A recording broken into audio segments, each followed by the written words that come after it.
Hello and welcome to English 1301. This video will serve as a quick tour of what to look for in Blackboard so that you know where to find important information. When you first log into our course, you will come to the Announcements page. Right now there's only one up, but this is where I will put out any information when something changes, if it does, or looming deadlines and those sorts of things.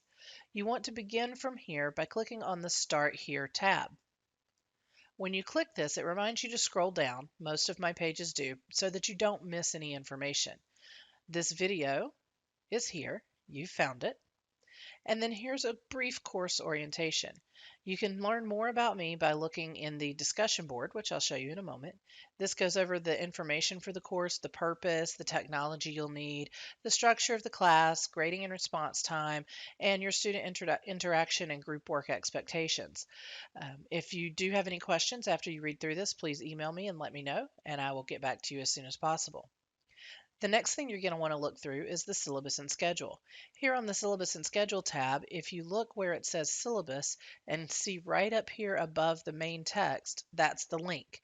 When you click it, it will open the syllabus for you. Now this is a PDF document that you can download and read through and mark up, or you can just know that it's always housed here. There's also the assignment calendar, where you can look at everything that's due and when it's due for the entire length of our class period. Remember, this is a 5-week class, so there's a lot of work to do and a lot of work to do very quickly. Please pay very close attention to deadlines, as we don't really have time to be doing makeup work in this course.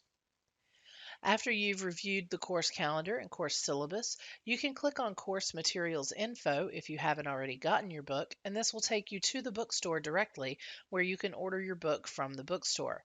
However, hopefully you've already accomplished this before you're seeing this video. Back in our class, the next thing you'll want to look at is how to reach me. If you look at how to reach Professor Sasser, you can see there's an email address and a phone number here. Now, this phone number will not be answered unless you have made a prior appointment with me to have a verbal conversation. You can text me anytime at this number, and I will try to get back to you as soon as possible, but don't call that number unless I'm expecting you to, or else you'll reach my voicemail. The next thing you see on the left in our menu is the discussion board. You can see here in the discussion board that there are several different topics. We have 3 due each week, and I'll touch on this more later, but the discussion board is also your attendance for this class. So make sure that you read through and understand the discussion board and what's expected of you on it. The next tab you'll see is Submit Assignments. This is where you'll turn in all of the work that you do for this course. Please make sure that you understand what is due when and that you log in on time to get everything turned in on time. The next section is Reference Documents and Videos. We have information on plagiarism, some different strategies and guides for writing, the library's resource page, and some tips for writing success, which we'll go over soon. There's also instructions for signing up for peer grade, which we will again talk about as that time comes closer. It won't be for the first week of the course. The next thing you see is each individual unit. I'm only going to click into Unit 1 right now so that you can sort of see the layout because they all look the same. Now, Unit 1 does have a bit more information than the other units because, again, it's our first one. The first thing you'll always see is a reminder to scroll down and not miss anything. The next thing you'll see is the student learning outcomes for each unit. And then after that, you'll begin to see things to read or things to do to follow up. Anything that requires an action will usually have a green header. Remember, for this first unit, you're going to read the Start Here tab, the Schedule and Syllabus tab, Chapter 15 in your book, which is about MLA formatting, and then some sample narratives that you can read below. You also have that same folder of plagiarism information, but please do note that there is a plagiarism quiz that you have to do after you've watched these videos and understood what counts as plagiarism and what doesn't. On the integrating quotations assignment, there are video instructions to explain that to you. The document that you will have to complete is here, And you can also see another prior student's work by clicking here. Just make sure that your answers do not mirror theirs.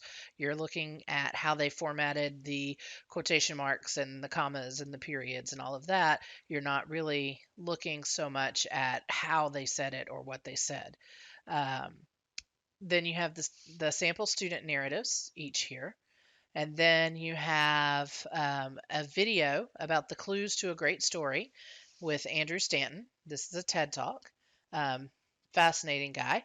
And then you have your tips for success. Again, these I'll go over these in detail in the Unit 1 videos when I talk about explaining what's expected on Essay 1. There'll be a video explanation in each unit and then the actual written instructions for the essay. They look very long, but please pay close attention as they tell you exactly what I expect and exactly what I expect to not see. Don't mess that up. Sometimes people include things that they don't need to, and they're doing way more work than they need to on these essays as well. So make sure you pay attention to that. Underneath Unit 1, you'll see that there's also 2, 3, 4, and 5. The units are all over here. Unit 5 is final exam. And just so you're clear, your final exam for this class will be another essay that you write. It will not be a multiple choice or a come to the college and sit in a classroom and take a quiz. You will actually write an essay that's due before the last day of class, and that will be your final exam for me. You also can click on the My Grades tab to look at your grades on things. It won't show it to me on my teacher view like you see it, but when you click on this, it will have all of the assignments here. And once it's graded, you can click on the assignment name, and then you'll be able to see any comments or any instructions that I gave, any feedback that I gave on what you turned in. There's also a tools area where you can look at the course materials again, which is just another link to the book, where you can find your group for group work and where you can see your attendance. Okay. Last but not least, there's support resources.